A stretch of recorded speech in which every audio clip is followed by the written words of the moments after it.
ఇది హైదరాబాద్ రోడ్ల పరిస్థితి. అది నిత్యం రద్దీగా ఉండే మెయిన్ రోడ్డు. ఈ రోడ్డు వెంట 2 వీలర్ 4 వీలర్స్తో పాటు ఇతర వాహనాల రాకపోకలు సాగుతుంటాయి.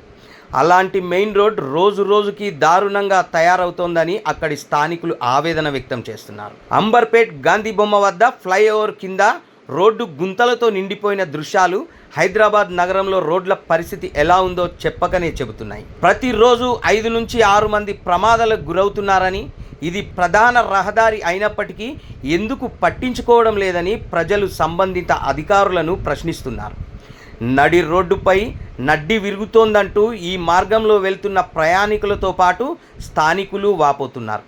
ఫ్లైఓవర్ కింద భాగం మొత్తం గుంతలమయంగా మారిందని విమర్శిస్తున్నారు. మహంకాళి అమ్మవారి ఆలయం నుంచి రామంతాపూర్ వైపు వెళ్లే మార్గంలో ఎక్కడా సరైన రోడ్డు లేదు. ఈ రోడ్డు పరిస్థితి రోజు రోజుకి దారుణంగా తయారవుతుందని అధికారులు పట్టించుకొని మరమ్మతులు చేయాలని కోరుతున్నారు.